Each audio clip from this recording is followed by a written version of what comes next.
Well, we are ready.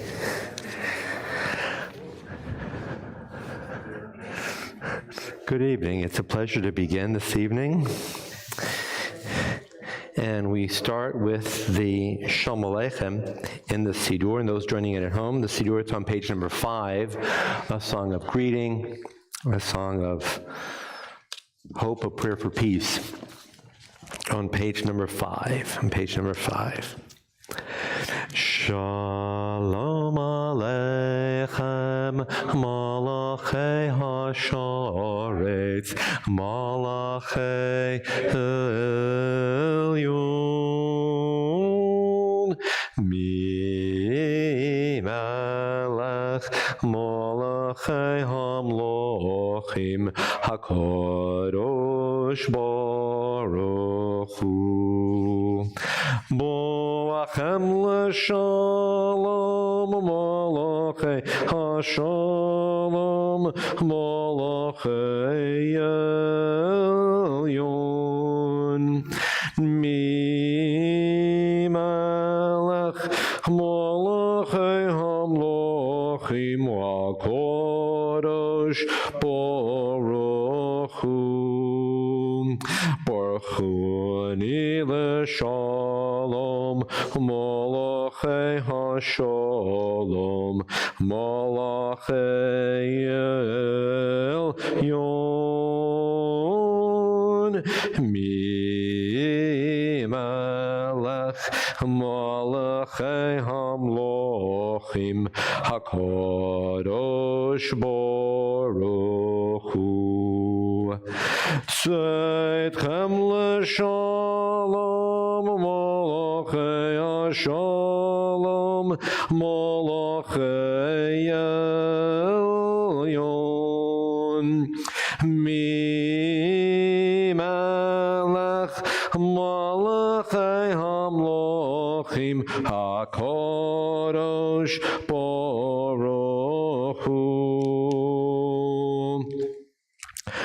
On page 19 on the English side, on page number 19 on the English side, a bit of poetry, the lower left corner on the English side.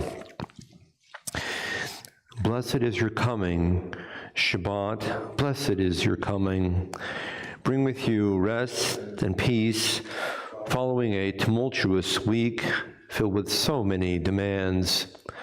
Bring the space in which with others and alone we can shape an infinity of dreams. Bring the hour of forgiveness in which to hear the pounding heart of another human being. Blessed is your coming, Shabbat. Blessed is your Creator. Blessed is your light. On page 21, we have Psalm number 29, and this psalm is here for a number of reasons. Tonight, I'm putting out the term or the phrase, Kol Adonai. The voice of God calls out, the voice of God proclaims. And looking at the left-hand marginal note on page 21, you see a mystical contextualization of the phrase, Kol Adonai, the voice of God. So slowly, on the left-hand margin, the little bit of Hebrew and the English, for each of those, we would say 7 steps of a ladder. Kol Adonai al hamayim, the voice of God opens the gates of compassion and love, chesed. Kol Adonai bakoach, the voice of God opens the gates of courage, gevura. Kol Adonai behadar, the voice of God opens the gates of shining truth, tiferet. Kol Adonai shover arazim, the voice of God opens the gates of endurance and patience, netzach. Kol Adonai chotzev lahavot eish, the voice of God opens the gates of splendorous beauty, Hod. Kol Adonai Yachil Midbar. The voice of God opens the gates of deepest connection, Yesod. Kol Adonai Yecholel Ayalot. The voice of God opens the gates of presence, Malchut. On page 23, the first two stanzas, page 25, the last two stanzas of L'Chadodi. L'Chadodi likrat kala p'nei Shabbat nikabela. L'Chadodi likrat kala p'nei Shabbat nikabela. Shamor v'zachor b'dibur echad hishmiyanu el hamyuchad Adonai echad u'shemo echad l'shem ol tiferet v'litila. L'Chadodi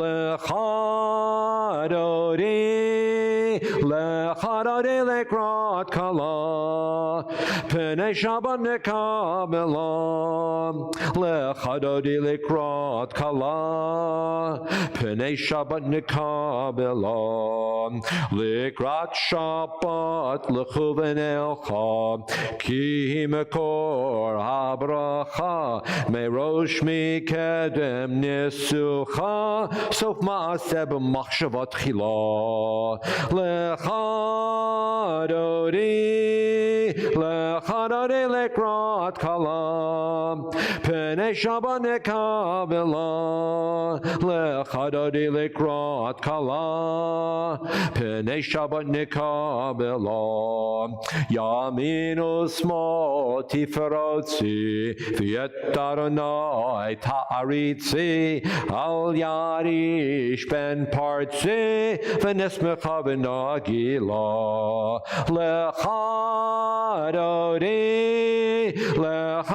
lekrat kala p'nei Shabbat nikabela. L'Chadodi lekrat kala p'nei Shabbat nikabela. Boi v'shalom ateret balach gam b'simcha u'v'tzohala toch emunei am segula boi chala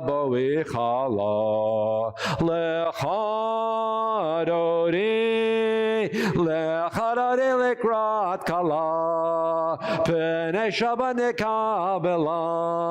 L'Chadodi likrat kala p'nei Shabbat nikabela. And now seated on page 27, the Psalm for Shabbat. We just rose a moment ago and we welcomed Shabbat here. And Shabbat is now here, present with us. Beginning on page 27, first on the Hebrew, the transliteration is found here on the facing page in the red ink, and thereafter a little bit of English.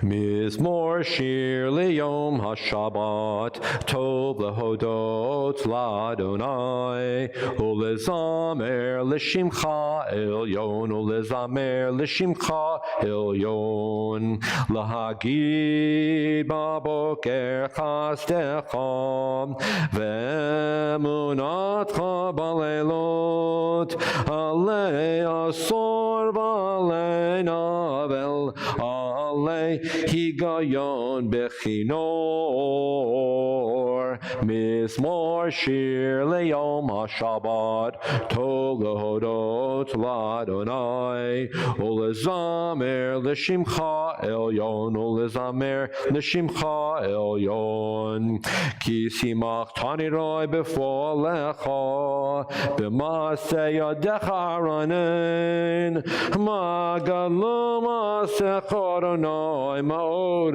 amaku machshavotecha mizmor shir liyom hashabbat tov lehodot ladonai ulezamer lishimcha elyon ulezamer lishimcha elyon. You gladdened me with your deeds, Adonai, and I shall sing of your handiwork. A wonderful Lord. Subtle, you're dishonest. The arrogant do not understand, the fool does not comprehend this. The wicked flourish like grass, and every evildoer blossoms, only to be destroyed forever.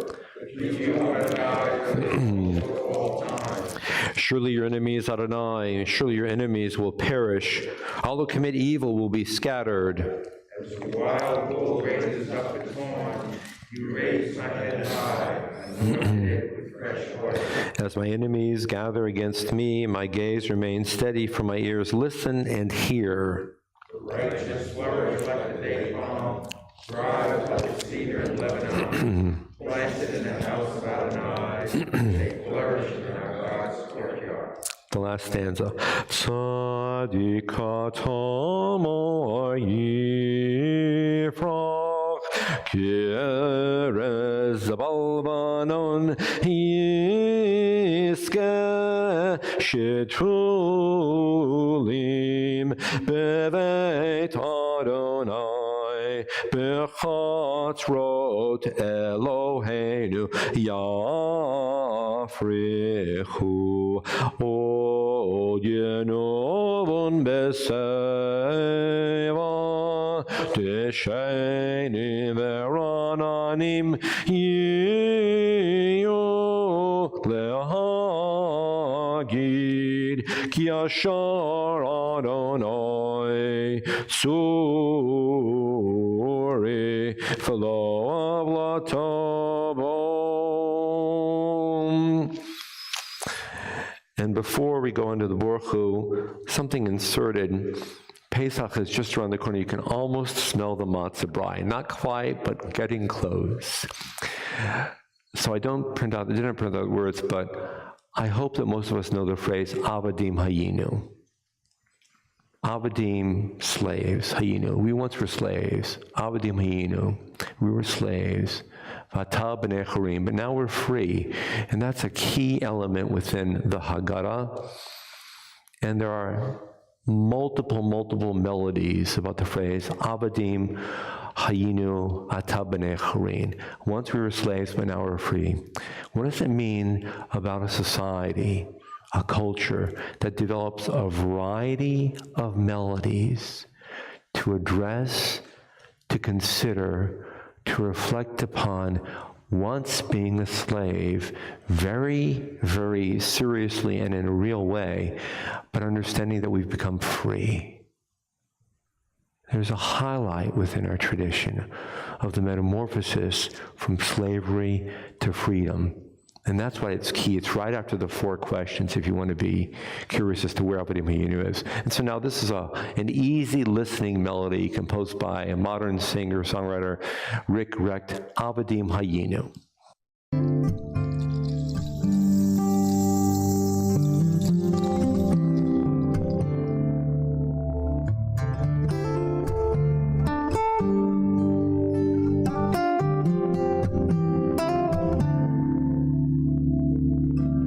Avadim Hayinu, Hayinu, Ata b'nei chorim, b'nei chorim. Avadim Hayinu, Ata b'nei chorim, avadim hayinu, ata b'nei chorim, b'nei chorim.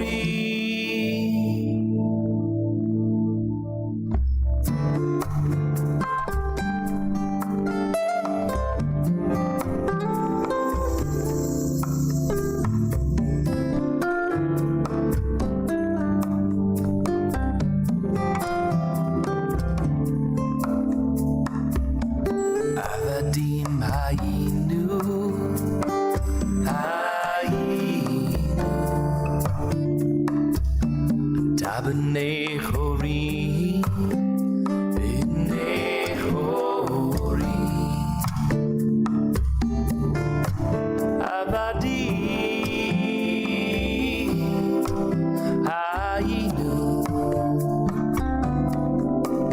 Ata Nechori Avadim Ayinu Ata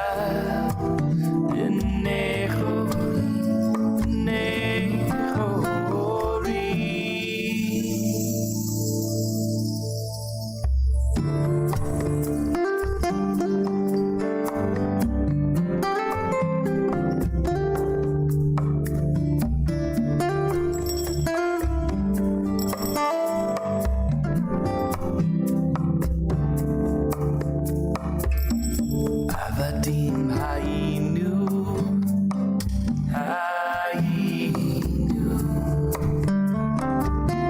Dabnei Hori B'nei Hori We are free Avadim Hayinu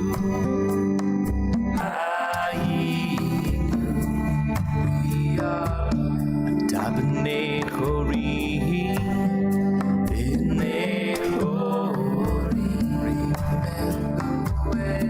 Avadim Hayinu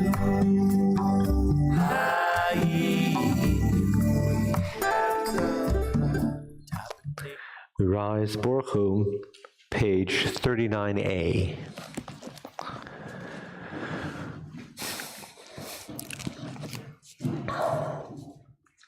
Baruch Hu et Adonai Hamavorach.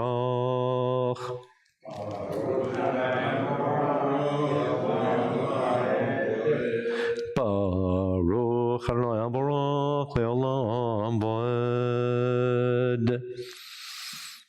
As we're seated, the left marginal note on the English side, 39a, the left margin. Beloved are you, eternal God, by whose design the evening falls, by whose command dimensions open up, and eons pass away, and stars spin in their orbits. You set the rhythms of day and night. The alternation of light and darkness sings your creating word. In rising sun and in spreading dusk, creator of all, you are made manifest. Eternal, everlasting God, may we always be aware of your dominion. Beloved are you, Adonai, for this hour of nightfall. El Chai V'Kayam, Tamidim Lo Chalein Olam V'ed, Baruch Atah Adonai, Hama'ariv Aravim. And on page 40, remember every night of the year, the second blessing reminds us that love of God is as much a part of the universe as the laws of physics, gravity, quarks, and every other element. And we not only are the recipient of that, we're directed to receive that, but we're also directed to respond to that. Love is brought, and love must be shared. The last two lines, that stanza on page 40. Do not ever withdraw your love from us. Baruch atah Adonai, who loves the people Israel. Ve'avotecha al tasir mimenu li'olamim.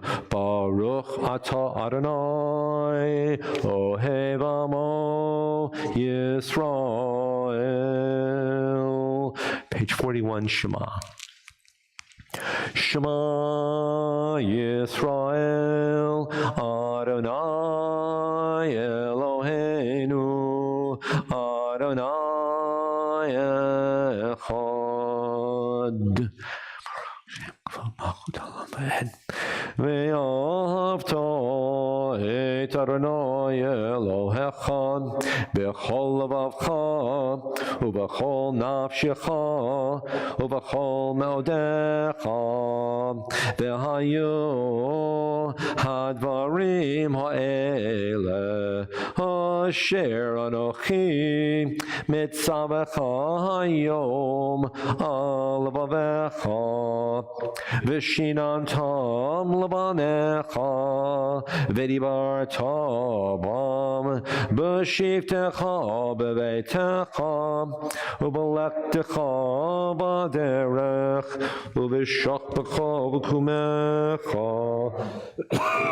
Shartamniota Yadecha, Vihayuletotafot Beninecha, Uktavtam Al Mezuzot Beitecha, Uvisharecha. A moment to consider some of the commentary on page 41 or 42.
Adonai Elohechem Emet.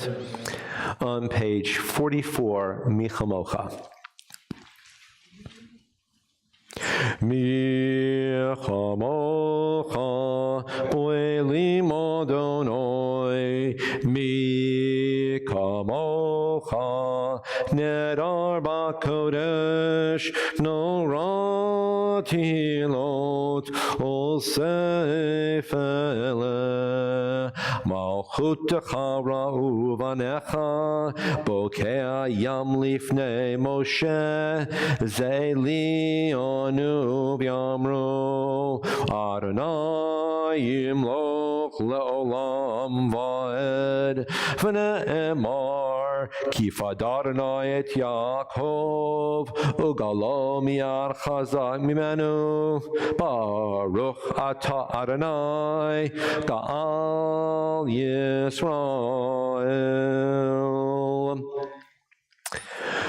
Remember, the Michamocha is a song of delivery of free at last, thank God Almighty, we're free. Our ancestors sang it. They just got out of Egypt. They crossed the sea. They look around. And for the first time in 190 years or more, there are no Egyptians with whips. That's Michamocha. We're free. You and I have a holiday that our ancestors built based upon their relationship with God in the here and the now. And it's the best known and most observed tradition of all Jewish people across the world. It's about to start next week. And you know how complicated and multi-layered the holiday of Passover, Pesach is. But it's a response to, once we were slaves, and right now we're free. And if you look at the Michamocha, that's the ex-slaves. Turn the next page, Hashkivenu is, now we are understanding that we have stepped forward, and we're free. And every single night of the year, the Jewish Siddur, the prayer book, calls out and says, remember, once you were slaves, and now you're free. And a highlight of that theme is in the Haggadah, and that's why you have a song sheet tonight. The song sheet here, modifying or presenting in a modern way a very important theme in the Haggadah. And on Wednesday night, as you have traveled through the Haggadah, and you just finished singing the Dayenu, and you're about to, in just a few minutes, have the matzah and the moror and the hillel sandwich, just before you get there, you get to a little passage where a great rabbi named Gamliel says, if you don't talk about these three things, you haven't done your job. The matzah, the moror, and the, not the charoses, the matzah, the moror, and what? the bone. You got to pick up those three things and say, this is the matzah, this is the maror, and this is the bone. Remember that piece? And after you talk about the matzah and the maror and the bone, there's a phrase, B'chol dor v'dor chayav adam l'orot tatzmo. In every generation, all of us has to see himself or herself as having once been a slave and now we're free.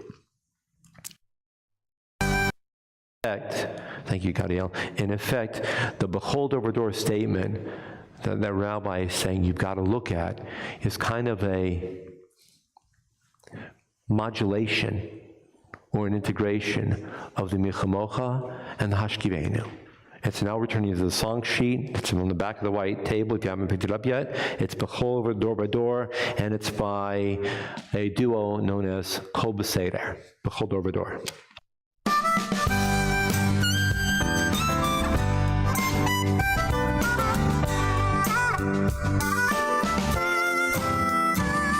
B'chol dor v'dor. In every generation we must look upon ourselves as if from slavery we were free. B'chol dor v'dor. In every generation we must look around and help all the ones who are in need. B'chol dor v'dor. Chayav adam lirot et atzmo keilu hu yatsa.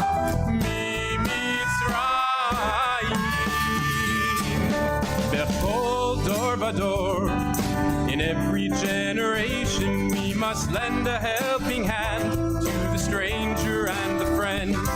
B'chol dor v'dor. In every generation are the righteous of all nations on whom we all depend. B'chol dor v'dor. Chayav adam lirot et atzmo keilu hu yatsa.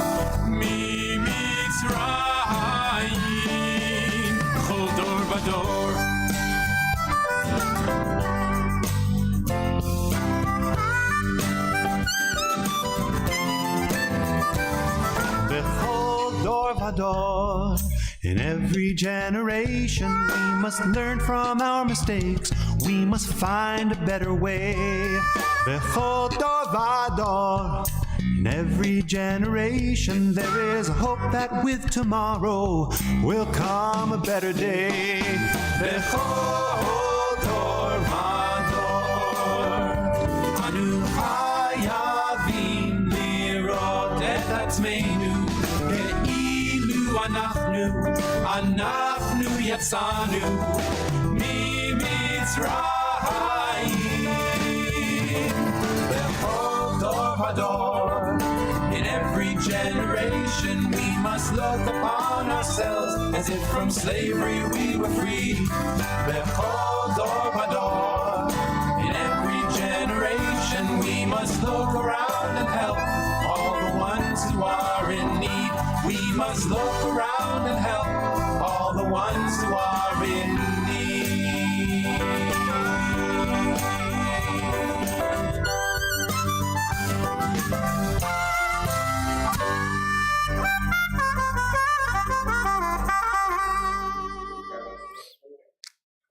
When was this written? Well, the phrase in the Haggadah was written by Rabban Gamliel, who is in the year 130 or so, 1800 years ago, give or take.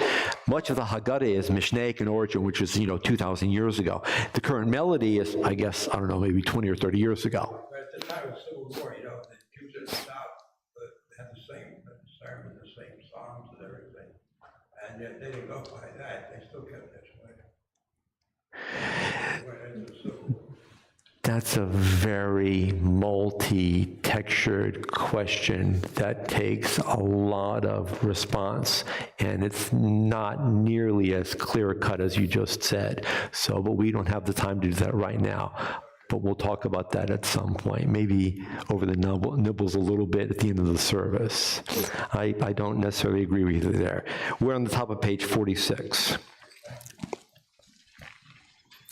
V'shamro b'nei Yisrael et ha-Shabbat la'asot et ha-Shabbat lidorotam barit olam b'nei u'bein b'nei Yisrael oti le'olam oti le'olam oti le'olam v'shamro b'nei Yisrael et ha-Shabbat la'asot et ha-Shabbat lidorotam barit olam ki sheshet yamim asa Adonai et hashamayim ve'et ha'aretz v'shamro b'nei Yisrael et ha-Shabbat la'asot et ha-Shabbat lidorotam barit olam u'bayom hashvi Shabbat vayinafash Shabbat vayinafash Shabbat vayinafash v'shamro b'nei Yisrael et ha-Shabbat la'asot et ha-Shabbat lidorotam barit olam Yitkadal v'yitkadash shemei Rabbah v'bechayechon v'yom echon uv'chayei dechol beit Yisrael bagala uv'izman kariv v'imeru amen Yehei shemei Rabbah mevorach L'olam yolme olmayom Yitbarach v'yishtabach v'yitpar v'yitramah v'yitnaseh v'yithadar v'yitalal Shemei d'Kudesha b'rechu le'elam v'korбachata v'shirata tushbechata v'nechemata da'amiran b'olma v'yimeru amen. We rise now for the silent Amidah, the traditional text found on pages 47 through 51, or an opportunity for us to pause and devise our own personal private meditation in silence.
On page 51, the left-hand corner, remember every Amida always concludes with a prayer for peace. The evening service is called the Shalom Rav. Every Amida always concludes with a prayer for peace. The left marginal note, Shalom Rav. Spread your peace over us like a vast quilt, crafted by strong and patient hands, planted deep within us like a million seeds, claiming life in the heart's moist soil.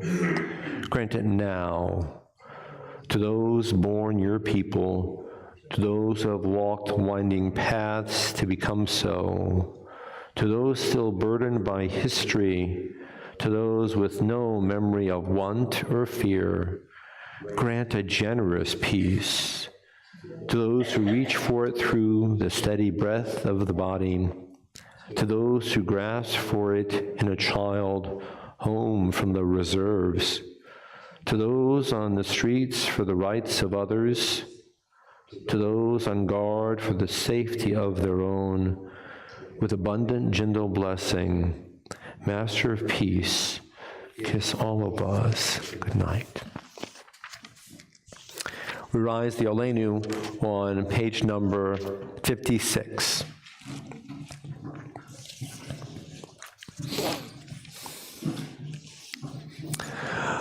Aleinu l'shabeach laton hakol latet gedula liotzer breshit shelo asanuk goye haratzot velo samanu k'mishpachot adama shelo sam chelkeinu kahem v'gor aleinu kechol Monam v'anachnu korim hamishtakhavim umodim lifnei melech malchei hamlachim hakadosh baruch hu shehu noteh shamayim v'yosed haaretz u'moshav yekaro b'shamayim imal u'shchinatu Ushchinatu zo begove miromim hu Eloheinu enod emet malkeinu efezulaton kakatu betorato v'yadata yom v'ashevota elvavecha Ki Adonai hu Elohim b'shamayim mimal v'al haaretz mitachot enod.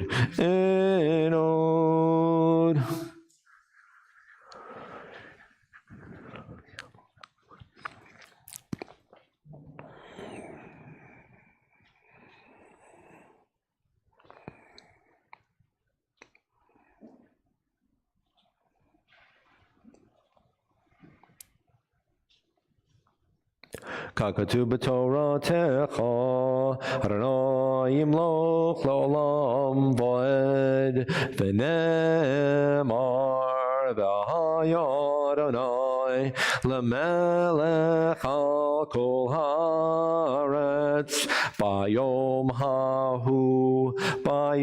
hahu, yihyeh Adonai echad, u'shemo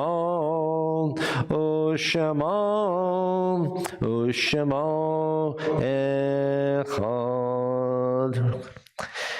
In a moment, the mourner's Kaddish on page number 58. For those reciting the Kaddish this evening, we mentioned the names, and it may be that somebody perhaps did not have the opportunity, let's say last week, to say Kaddish and wishes to say Kaddish as well.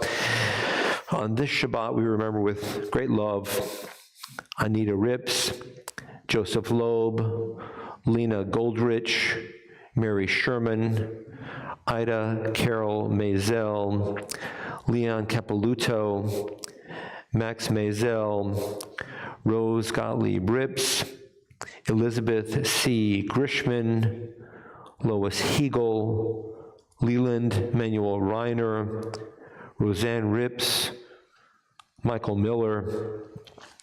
Are there any other names to mention this evening? Perhaps from last week? Perhaps those at home have a name to share as well? And those so inclined to rise are invited to rise at this time for Kaddish on page number 58. Yitkadal v'yitkadash shemei rabba amen be'olma divra chirute v'yamlich malchute b'chayechon v'yomechon v'chaye techol beit Yisrael ba'agala v'zman kariv v'imru amen. Yehei shmei rabba mevarach la'alam l'olmei olmaya. Yitbarach v'yishtabach v'yitpa'ar v'yitramam v'yitnaseh v'yithadar v'yit'aleh v'yithalal shemei dekudisha b'rechu le'ela min kol berchata v'shirata tushbechata v'nechemata da'amiran ba'alma v'imru amen. Yehei shlama rabba min shemaya v'chayim aleinu v'al kol Yisrael v'imru amen. Oseh shalom bimromav hu ya'aseh shalom aleinu v'al kol Yisrael v'imru amen. When we say Yehei Shmei Rabbah, which is at the center of the Kaddish, we're saying, may God's great name always be magnified and be associated with peace. And by a tradition that goes back who knows how many hundreds of years or more, we say the names of our loved ones. And in fact, we're attaching the names of our loved ones to the name of God. So when we say Yehei Shmei Rabbah, may God's name be made great, may be a source of peace, not only is it a statement of hope, but we're attaching the name of our loved one to that small prayer as well. And the goal is to offer love and hope and comfort to all the people out there who might be saying a prayer and we may not know who they are, but they're included within our minds and our thoughts. There are too many losses to enumerate in our modern American scene. But every day, whether we know the name of somebody local or elsewhere or not, part of our Jewish tradition calls out and says, Yehei Shmei Rabbah. That name is also in need of being considered great and a source of hope and prayer. So we'll conclude with just a moment, Oseh Shalom, because it's very important, and then we'll segue to welcoming Dr. David Miola to the Bima. Oseh Shalom Bimromav, Hu Yaseh Shalom Aleinu, Ve'al Kol Yisrael, V'imru Amen. Hey Yaseh Shalom, Yaseh Shalom, Shalom Aleinu, Ve'al Kol Yisrael, Yaseh Shalom, Yaseh Shalom, Shalom Aleinu v'al kol Yisrael v'imru Amen.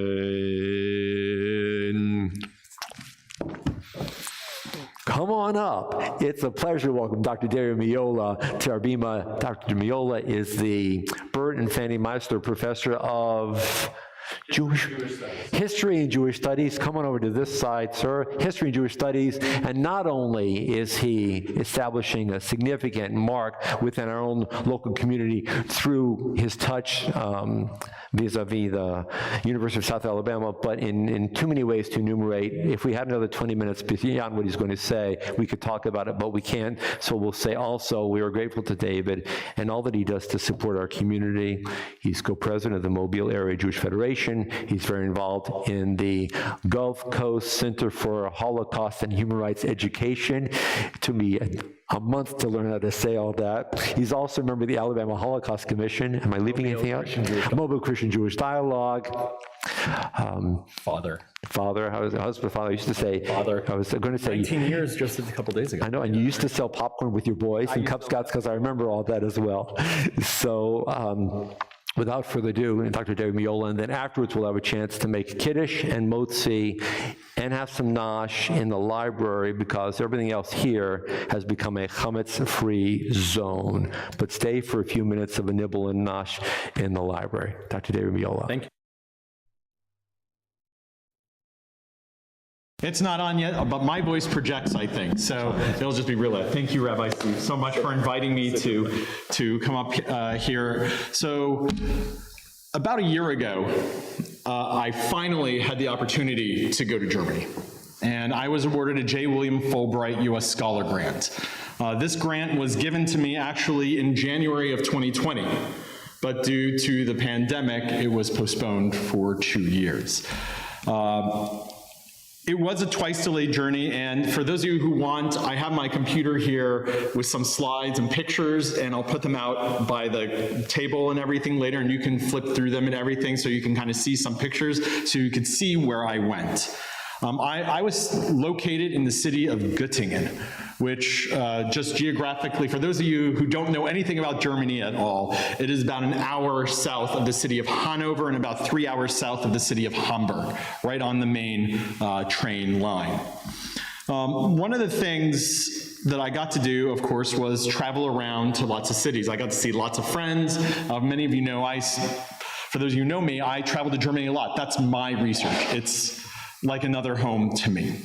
I got to travel as far south as Basel, Switzerland, as far north as Wismar and Rerich on the Baltic Sea.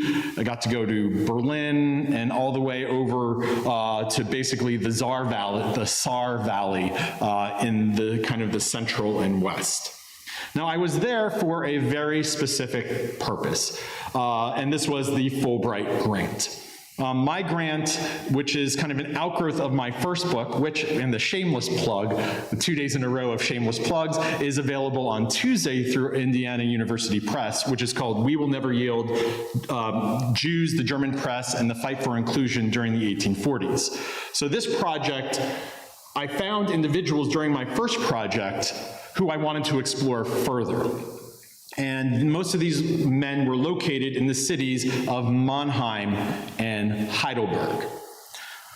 One of the things that's a real difficulty about doing Jewish history, especially in Germany, is that there aren't, especially I do the 1830s and 40s, right? There are no real repositories of places where letters of Jews are held, right? There are notable exceptions, like Bertold Auerbach has all of his letters collected in the German Literature Archive in Marbach, which is not too far from Stuttgart. But from my research, which is why it seemed like last summer, for those of you that kept track of me, it seemed like I was everywhere all over Germany and was doing nothing but having fun. That was actually me going to the locations where maybe 1 or 2 letters were located.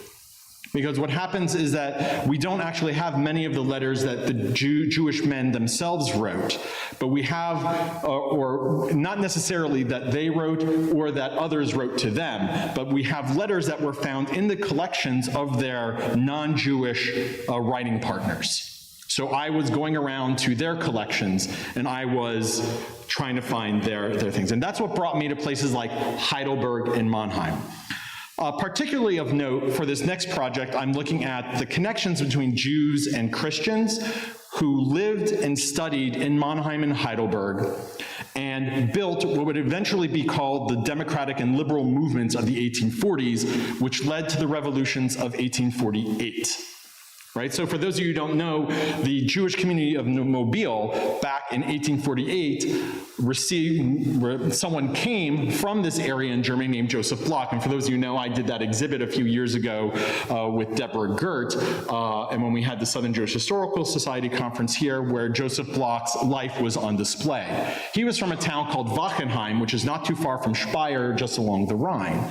Well, people like Joseph Bloch and others of his age cohort, right, who all grew up kind of in the 1820s, 30s, and 40s, they lived in this area that, for some reason, unlike many other areas in Germany, Christian and Jewish men of about these same ages studied, lived together, and eventually worked together to try to create a democratic and constitutional republican system within Germany, which a lot of people in Germany will say is kind of the basis of the Federal Republic of Germany today, right? There's a very direct lineage to that. So what I found is that the areas that were most liberal in Germany, which were basically Heidelberg, Mannheim, the areas along the Rhine, all the way up through Prussia, this is where most of those liberal leaders of the revolutions came from. Jewish students who then, and many of them, all went to study at the University of Heidelberg. It just so happens that Heidelberg University was one of the few universities in all of the German states that allowed Jews in large numbers to go to university and study during this period. Only the University of Göttingen, where I actually was living, had more Jewish students at the time than Heidelberg. But Göttingen was much more of a bureaucratic institution and wasn't very progressive compared to Heidelberg, which had some of the leading lights in the field of law. They taught French civil law, they taught American constitutional law there as well. And so there were lots of admirers, and all of these students took those ideas along with kind of very more progressive ideas of history, and they lived together. So there were lots of these connections, and foremost, as I'm writing in an article which I'm going to be submitting and which will be published likely later this year or early next year, there's this one gentleman, his name is Leopold Ladenburg, and Leopold Ladenburg was the youngest son of the wealthiest Jewish family in Mannheim. He went to school at the Mannheim Lyceum, which is a very much the college prep type of high school, and he became friends there with the son of the wealthiest Christian family at the school, whose name was Friedrich Daniel Bassermann. They became such good friends that when they got to Heidelberg, they actually lived together. Think about it for a second. A Christian and a Jewish man in the around 1830, right? We're talking the late 1820s, 1830s, actually lived together in the same house. But it wasn't only that. It was actually in a Jewish house. So a Christian man was living in a Jewish house with his Jewish friend from Mannheim. That wouldn't happen anywhere else in Germany, but it was happening in Heidelberg. Right? After school, they're participating in music societies together. They take this partnership, this life together, then they go back to Mannheim. Bassermann has a drug pharmacy type of business and a businessman, but becomes involved in liberal politics. Ladenburg becomes a lawyer for the highest appeals court in the state of Baden. But together they work with the other lawyers who become part of their circle and create kind of the nexus of this liberal movement there. And that is basically what I'm studying, right? So this is what I'm doing. I'm looking at these connections between Jews and Christians and trying to figure out the places and locations where this happened. And it just so happens that Heidelberg is a wonderful, wonderful place to visit, and much more of my research, because I'm just at the beginning of this next project, and that's why I went there. And I have hundreds and hundreds of letters that I'm going through to do that. So I'm not going to bore you with that talk anymore, because I have something more important to talk about. For those of you who know me, I'm a historian, but I care deeply about my own family's history. I care a lot about where my family came from, and I was too young to really talk with my grandfather about his family. Right? My grandfather's name was Gustav Felsenthal. Right? He shortened it to Fels, but he's a Felsenthal. He comes from New York City. His father's name was Hermann. I never got to meet Hermann. Hermann died in 1943. Right? Hermann, though, was not born in this country. Hermann was born in Germany. Born in 1879 in a small town called Nah-Bolenbach. You're probably like, where the heck is that? Nah-Bolenbach. Non-Bolenbach is a town about 1,000 people. Now it's incorporated in the cities of Idar, Oberstein.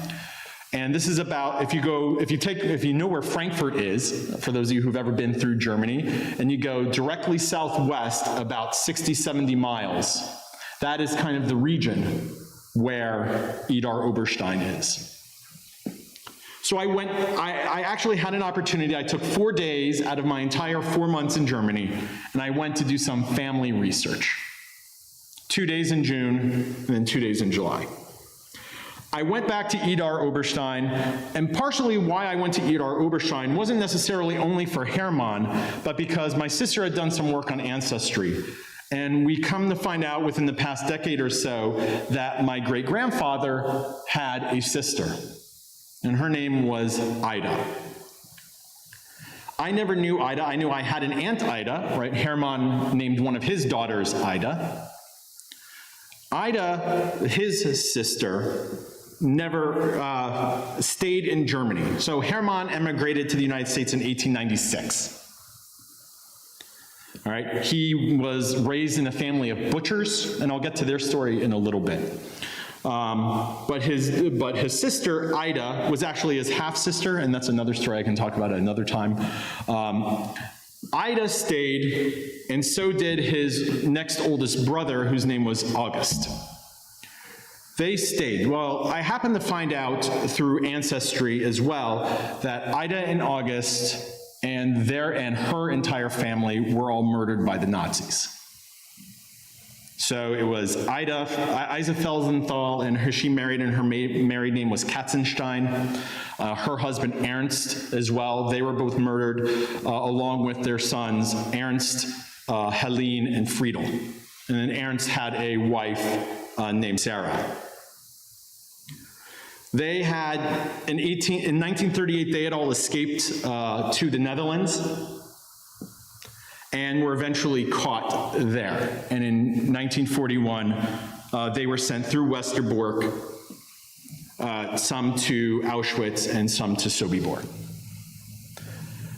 August did not leave and go to the Netherlands, but he was nonetheless caught in Germany, and he was sent to Kovno, where he died in the ghetto there.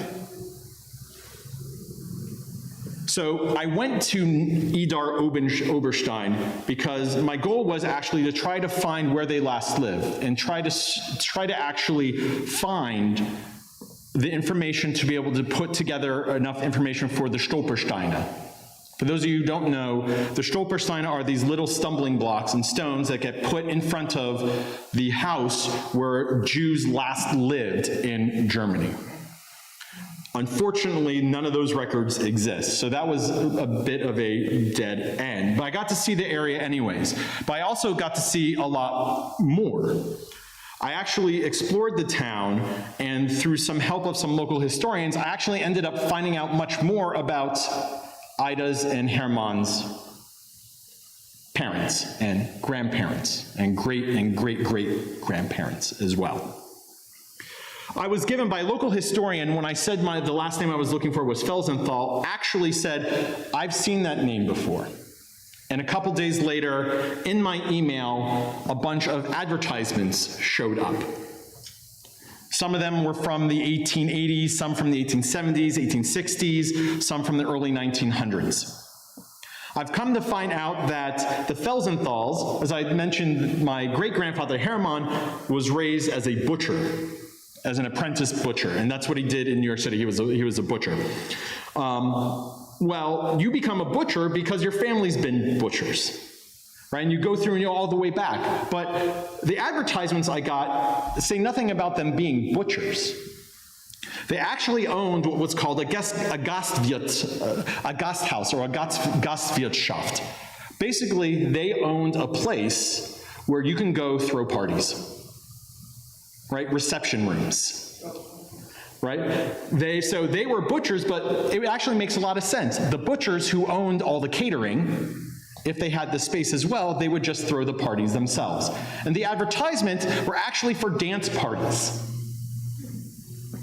Right, as it says here, right, on the 2nd of January, I have in my location Tanzmusik or dance music.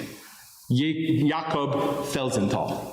Right, and this ad was from 1875. Jakob Felsenthal was Hermann's father. Right? So I went through the town trying to be like, okay, where's this building? Where's this? Naht-Bolenbach is a one-street town. It's about a mile long. Maybe it's a T-town, okay, two-street town, we'll call it. Well, I happened to notice and find another one of the advertisements that I was given was when Jakob Felsenthal actually sold his business to a local Christian. And this happened in 1899. And there was a picture of the business.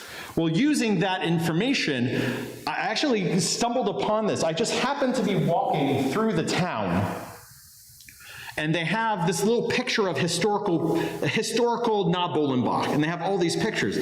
Well, it just so happened that that building that was sold to the man in the ad was on that board. So I was able to get the picture of the building that used to be my family's. And eventually I tried to locate it, whether or not those buildings exist today. I'm not quite sure about that. After I was there in Naht-Bolenbach, I then went to the small little town called Herstein, which is a little village, beautiful little village. And when I was there, it was amazing to see. I got to see my entire family's birth, death, marriage certificates. Like, it's amazing to go smell those old documents when you go there, and that I can actually confirm where they lived, who they were, and where they were born. And the one thing to understand is at this time, most Jews were actually born in their homes. Actually, most people were likely born in their homes, especially in these rural communities. But I wasn't done there. I knew that I knew this path. I knew where Hermann was from. I knew where Jacob lived there. And I was actually trying to figure out, like, who was Jacob and who were Jacob's parents? Well, I come to find out through ancestry and through other means that Jacob's father's name was Joseph. Joseph was the first Felsenthal to actually move to Naht-Bolenbach, and that was just in the 1830s. So, but from when Hermann left, from when Joseph got there, it had only been 60 years. Right? The family hadn't been in Naht-Bolenbach much before then. The question is where did they come from? And for that, I started looking at other records as well. And the Felsenthal clan goes back, they're from a neighboring region. And so later in July, I went to these towns, these little small towns, and you're gonna be able to think like I'm making these names up. The first town I went to was called Waldgräweiler. The second town was called Teschenmoschel. Then I went to Ratskirchen, and then to Odenbach. These are all small towns, all a couple kilometers from each other. When you go to these towns, no Jews live there anymore. Right? What few live there, one thing to understand is that when the Nazis actually arrived in the 1930s, few Jews probably live in these towns too. Right? Odenbach had a Jewish population, but all the others, which are like towns of 100 and 150, 200 people, they wouldn't have had many Jewish people in the 1930s as industrialization came along. So I went to these towns looking for something. I didn't know what I was going to expect. I didn't know what I was going to find, but I did find help. Once I got to Rockenhausen, which is kind of the bigger city in the area, I got help from a local mayor whose name was Oskar Stark. He was the mayor of Ratskirchen. And that may sound like it's some grandiose, oh, we got help from the mayor. Ratskirchen is only 150 people. So we're talking small town mayor. But he drove me around, and one of the most fascinating things I found in Ratskirchen was the fact is that there's a Jewish cemetery located in the woods that has no gravestones anymore. All that's left is the foundation. But when I actually got into the town of Ratskirchen, the one street, you did know there are 3 streets in the town, one of which is called Judengasse. Judengasse, of course, is where the Jews live, Jews' Alley. Well, in Ratskirchen, Jews made up about 10% of the population in the early 1800s. That sounds like it's a really high percentage. But when there's only 80 people, it's only 8 people. All right, and all of them were Felsenthals. And just so happens that, like, going all the way back, this is where Joseph Felsenthal was born. This is where his father was born and where his father lived, and where Joseph's grandfather also lived, or at least lived and died. So Joseph's father's name was Elias. And Elias's father's name was, well, it changed over time, but his name was Isaac Jacob. So I go there to this town, and Herr Stark goes and he says, this is the house. I mean, what do you mean, this is the house? Like, this is the house that's your family's house. It's still there. Preserved, right? There's no synagogue in Ratskirchen. Right? They would have had to go to Tesh and Moshel to go to synagogue.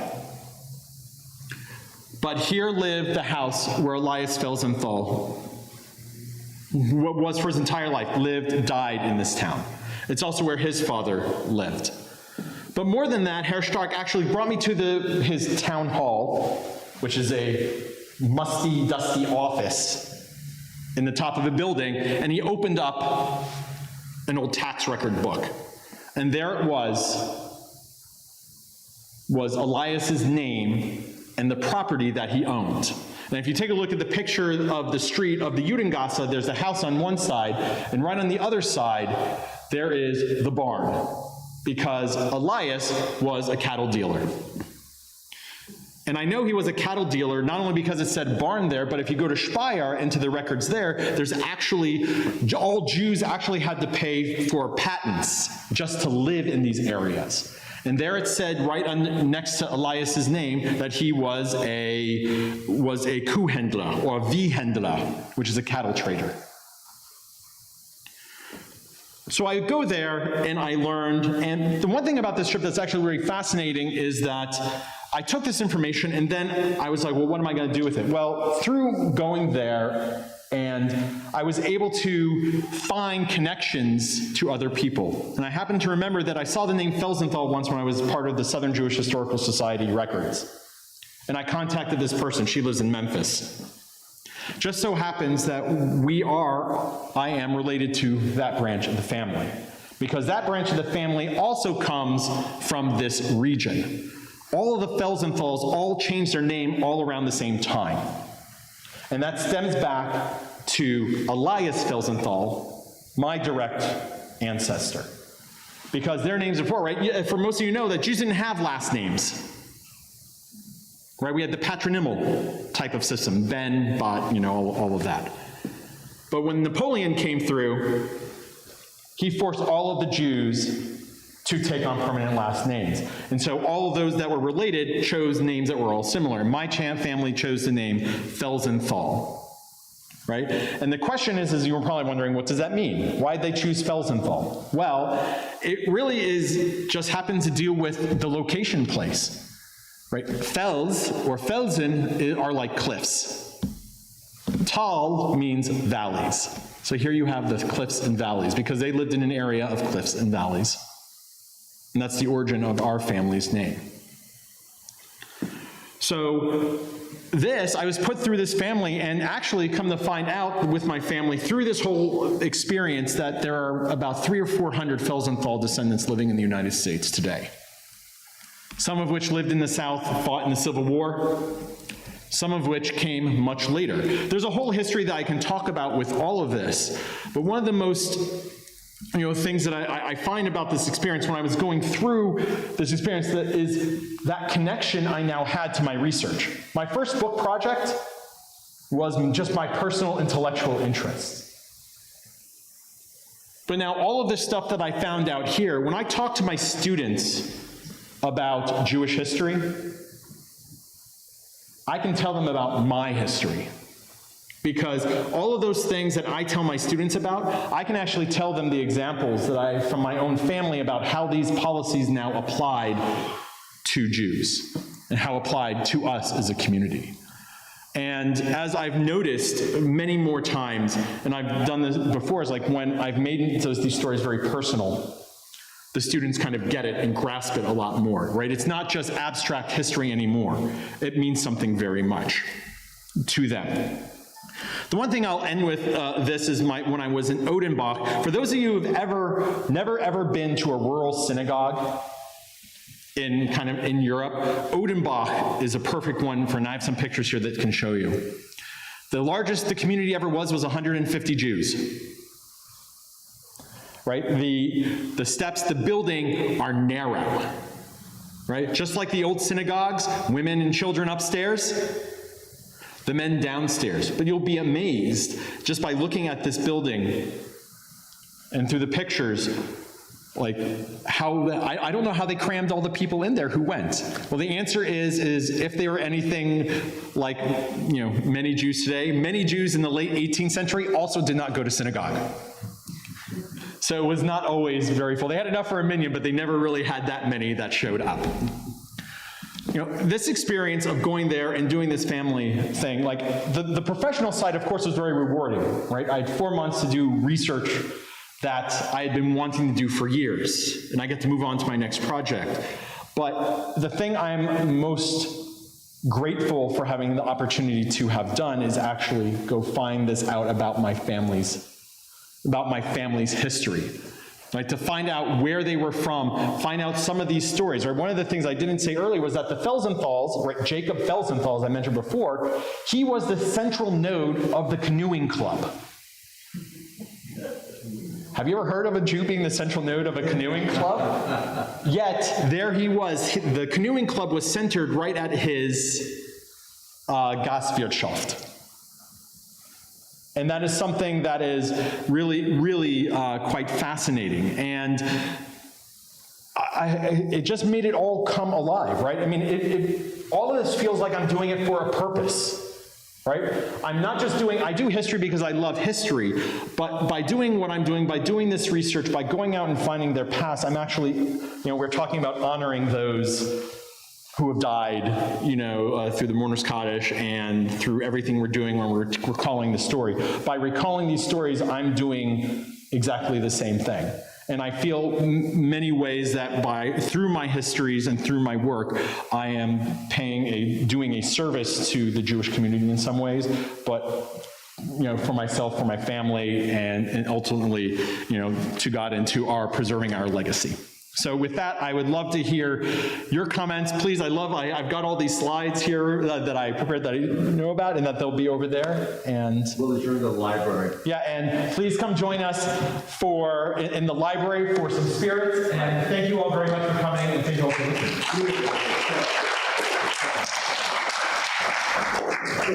Finish your note seeing and schmoozing in the library.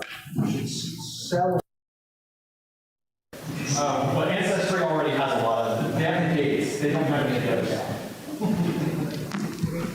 They don't tell, the Ancestry doesn't tell stories, that's what I